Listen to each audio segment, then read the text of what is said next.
guys, you're here with Olivia, and in today's review, I'm going to be going over the Thunderbolts movie that just came out.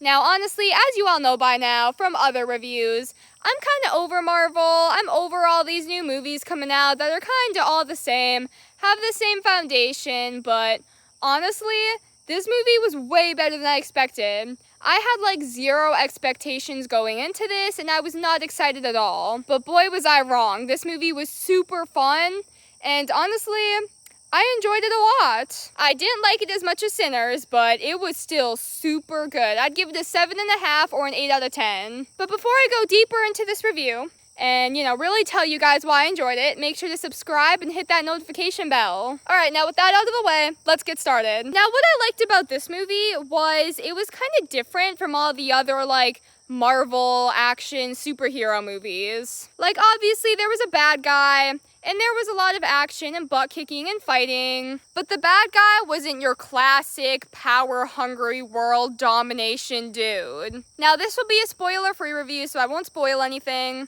Don't worry, but this dude actually had, some complexity to him, and he wasn't really, the main bad guy. He was just, a little roadblock. The main bad guy was actually a face I did not expect to see. The name of the movie was, Valentina, and she's actually Elaine in Seinfeld. I was shocked to see her because I love Seinfeld, I love Elaine. She was just as good in this movie. So I'll go over the quick plot really quick without giving anything too much away. Basically, Yelena, Black Widow's sister, Bucky, the Winter Soldier, some Walmart version of Captain America, and the Ghost from the Ant-Man and Wasp movie, and Yelena's father, who's played by Hopper from Stranger Things. They all join forces in this movie to work together to defeat Valentina. Because they all used to work for Valentina. They were all assassins for her. But Valentina basically sent them all on a mission to kill each other. So when they found out that Valentina was just using them and trying to get rid of them, they decided to join forces to take her down. So it's kind of like a Suicide Squad type thing. All these bad people work together to do something kind of good by getting rid of this lady who's even worse than them. So, it's a pretty simple movie. None of this, really complicated, overdone stuff like the multiverse and all that, crazy stuff. It's just a basic, fun, family-friendly movie that has a lot of very funny moments in it and has some witty, sarcastic humor. So like I kind of mentioned earlier, the bad guy was obviously Valentina, aka Elaine from Seinfeld, but she kind of uses and manipulates this other guy that the Thunderbolts, which is the name that Yelena, the Ghost, Yelena's father, Walmart Captain America, and Bucky use. That team is called the Thunderbolts. And when they're all fighting in that room trying to kill each other, they meet Bob. Now at first, Bob is just some funny dude, and you're like, well, maybe he's just a worker or somebody random there. No, Bob plays a very big role in the movie. I won't spoil anything, but let's just say Valentina uses him because of his crippling depression and loneliness. Which, taking advantage of someone at their lowest point, that's just messed up. But what I really liked was it was all metaphorical, the whole thing at the end where you can't let your loneliness and your, dark side, which is your insecurities, depression, sadness, awkwardness, basically things that everybody has nowadays. You can't let it take you and overcome you. You can't let your loneliness and suffering define who you are, or it'll hurt you and hurt everyone around you. And I thought they explored that in a very good way, how, it was really him the whole time who needed to get control of himself. He could have stopped and prevented this whole thing from happening if he was just more confident in who he was, or faking it till he makes it. But he let his despair and sadness overtake him, so it ended up pushing him to the dark side. Now, but obviously little kids aren't gonna understand all that metaphor stuff of what really went on there and how he was feeling and what he was facing. So they did balance it very well with a lot of action and still having him be a pretty cool bad guy who was a shadow bad dude. Even though we know he wasn't really bad, he was just lost in his own crippling depression and sadness. and he let it consume him. But it wasn't just Bob that they were like, you know, having him face. It was all the characters, like Yelena, the Ghost, Captain America wannabe, Bucky. Like, it all kind of showed their trauma in like these mind games that were played on them. So we really saw like, oh my gosh, what they've all been through, but they also had to be strong enough to get through it and not let their trauma of their lives consume them like it did for Bob. Like, Yelena wasn't able to break free and get out unless she finally accepted it and, you know, was strong enough to let go. So yeah, that's all I'll say about that stuff, but I really loved the writing and the plot and how it was so much deeper and had like a deeper true meaning than just a bunch of superheroes beating each other up.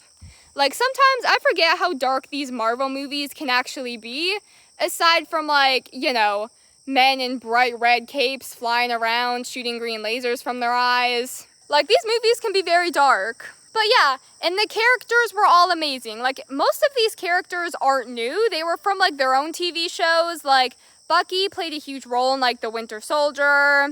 The Ghost was from Ant-Man and Wasp movie number 2. Lena was in a few things. So these aren't like new characters. If you have seen all the Marvel shows, you will recognize them. I haven't seen any of those Marvel TV shows, and you know, I did just fine. Like, there is a couple callbacks to the shows and the movies they were in, so I would recommend watching some of those shows because they not only are they like pretty good and really cool, like Winter Soldier for example was a pretty good show, but also so then you kind of know the lore for these future movies that are coming up, because I bet you there'll be a lot more movies with the Thunderbolts as the main characters from now on. If you're a big Marvel fan, if you're kind of like me and, you know, you're just like whatever with Marvel, some of these newer movies coming out, and you don't really have that much of an interest, but you just want to see like the main fun ones, then who cares? You don't really need to watch them. But I do recommend some of them. Like, WandaVision was really good. From what I've heard, my dad and brother watched it and loved it. I've seen like a few episodes and scenes, but it was still pretty good. There's like so much Marvel stuff though, I kind of just like am over it. But all these characters are really cool. Even the Ghost, who was really lame in like Ant-Man and the Wasp. I mean, don't get me wrong, in this movie she has no personality whatsoever. She's just there. She didn't really have anything, but her superpower is really cool. She can kind of like phase through things and like disappear and like reappear. Her ability is super cool. And Yelena's just awesome. I mean, she was kind of like the main character in this movie. Like, we were with her the whole time and we saw, you know, things from her perspective. So she's a girl boss. We stan her. I'm a little surprised they didn't have any like Black Widow cameos in there, like her sister or anything. Especially when they were showing her trauma. I'm surprised that her sister wasn't any of it, but that was kind of a bummer because her sister's pretty awesome, even though she's dead. It was kind of awkward. I kind of forgot she died. I even forgot her name. Okay, anywho, I was getting screamed at by like a weird cat, frog, bird, coyote, hyena hybrid thing. I don't know. The action and fighting was really cool. I mean, you know, it's your basic Marvel stuff, so there's a lot of like flips and drop kicks and all that fun little stunts. I really enjoyed this movie, and I think I enjoyed it a lot because I didn't go in very excited or having expectations. I mean, my dad and brother really enjoyed it too, and they were kind of looking forward to it. So honestly, I think everybody will like this movie, or at least think it's like pretty good. Once again, it's not like a super amazing movie that was like the best of 2025 or anything. I did enjoy Sinners more. This movie, The Thunderbolts, did kind of drag a little in some parts. It felt very long, but I wouldn't say the pacing was too bad. Like, there wasn't any like slow, boring parts. There was just a lot of lore and things they had to build up. They had to get the team together because they didn't start out right away as a team in the beginning of the movie. They kind of had to, like, you know, all get to the same place. And Bucky didn't join the team until like a little later in the movie. It was quite the process for all these stubborn anti-hero people. I definitely recommend seeing it in theaters though. It was still very, very fun. Especially for all the Marvel stuff. I mean, I would say it's like the best out of all like the Marvel stuff coming out now. It's just very entertaining. because it's a new plot and a new concept. Like, there's no multiverse and dimension traveling and all this like crazy stuff now that all these movies seem to be following like the same foundation and script. The Thunderbolts had a new idea, a new metaphorical idea that, you know, you have this bad guy who's not really a bad person. He's just a complex dude who needs to learn to control himself. One of my favorite quotes from the movie that Elaine's character said, Valentina, I thought this was really clever and honestly really loved this quote. She's like, there's no good or bad. There's no good or bad people. There's bad people and then there's worse people. So yeah, that was my Thunderbolts review. Let me know in the comments if you've seen this movie, if you're looking forward to it, if you haven't seen it yet, just, you know, if you're planning on seeing it at all. Make sure to like if you've enjoyed, subscribe and hit that notification bell. We got Fantastic Four coming out soon, I think. I mean, I'm seeing a lot more trailers for it, so I assume it's coming out sometime soon. Now that movie, I'm actually kind of looking forward to. I have no idea why. I've never seen any other Fantastic Four movie in my life, because I know there's a couple, and I know they're kind of all trash. So I don't know why I'm excited for this one, but I kind of am. It is Pedro Pascal in it, and even though he's been in like every freaking movie ever now, like that's coming out, and he's kind of getting a little overrated, I loved him in Gladiator 2 a lot, so I'll go to support him. So yeah, let me know what you thought of my review. But otherwise, thanks for watching, and I hope I'll see you around. Bye!